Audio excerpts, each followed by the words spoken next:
Arlene McCarthy, Labour MEP for the North West, a jam maker in your constituency in something of a sticky spot. What do you make of what's happened to Clippy's apples? Well, I know I think it's a bit of a storm in a jam jar, but we're trying to sort it out. I've waded my way through both the EU law, looked at the national rules, because the UK implements the jam directive. And what I've discovered in doing that is that it's quite clear that as the market has been changing, as we are demanding as consumers, better quality jams, so higher fruit, lower sugar content, that what we need to be doing in the UK is changing our law, is amending that to effectively make sure we can still call it jam, because it seems to me a very ridiculous situation that if this company is producing high quality produce, which is jam, that we should not be then having an ongoing battle with local trading standards saying they can't call it a jam because they have less than 60 grams per 100 grams of sugar in that. And that to me is a quite ridiculous situation. That's why I spent this morning talking to the Commission officials. And of course what I've worked out with that is that Germany and France have changed the law. In Denmark you will find on the supermarket shelves a jam that is called a jam and has less than 60% of sugar in it.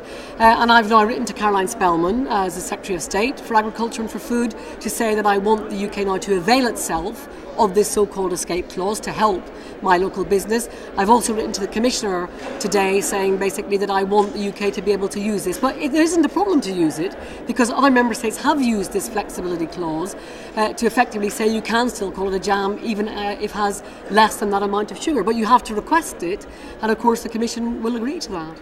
So let's just kind of break this down a little bit. So are you saying then that it's not the European law that is the problem, it's the way the UK authorities have interpreted it at the moment? Well, that was my initial response. I knew that the EU law is a flexible framework where you're setting certain quality standards and you're giving information to consumers. It's then up to the member state how they implement that. And frankly, too often we find that member states, including my own, gold plate, overzealously interpret in a very strict way that actually doesn't give flexibility to what I think is a great local business that has managed to get its products in some of the top-notch supermarkets. Why are we penalising them? Why are we hindering them with rules? We should be helping them actually get their products out there and not forcing them at an enormous expense to change their labels because we can't decide whether they're a jam, a conserve or a fruit spread. It is truly a ridiculous situation for them to be in. So let's be clear about exactly what the UK government can do. Are you effectively saying that they can exempt this particular product? It's not an exemption. There's an escape clause in what is a flexible law in order to try and get higher quality standards around jam, and that's to help consumers, it's to help with labelling. So what the UK can do is use this escape clause to say that in this circumstance we can go under the 60% sugar threshold. And still end up actually having a quality product on the market. In fact, I think better quality, more fruit, less sugar, healthier, which is what we should be promoting at the moment. They can do this by using this clause and still call it jam. And that's all my constituents want. That's all the local business wants. They want to be able to continue to label their product as jam.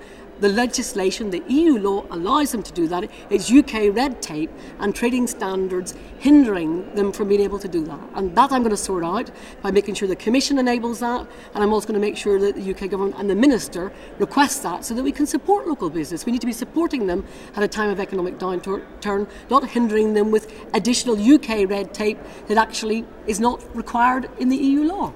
And so in fact then how are you dealing with the Commission and with the UK government to actually try and make sure that this rule is taken advantage of in favour of this local producer? Well, I don't think it's that difficult actually, because we've already seen that France and Germany have amended their own national rules to allow for that. Denmark has on the shelves at the moment jam, which is below the 60% threshold, and they can still call it jam. I'm simply asking them to do what other member states have already had the common sense to do, rather than having, as I said, this local trading standard dilemma and row that's gone on over the last year. It's totally unnecessary. The Commission, when I spoke to them this morning, had said to me the escape clause is there specifically to give that flexibility.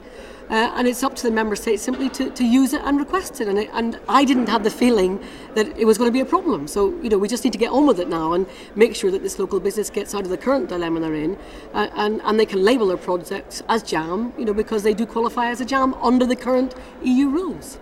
And it is a time, isn't it, when local businesses need help rather than being wrapped in rules and regulations. Well, I think sometimes we get, on the front of civil servants, a very a slavish kind of, attachment to what they think they need to be doing. I think they need to look at times at what's the flexibility in law. That's why we have regulations and we have directives. And the European directive, in this case the JAM directive, directs your national law. It doesn't regulate it to the nth degree. And so you've got to have the flexibility, in my case, to support, a local producer in my constituency that really, is now breaking through the market and is actually, producing a high quality product which is healthier than a high sugar jam. We should be supporting that, not hindering them.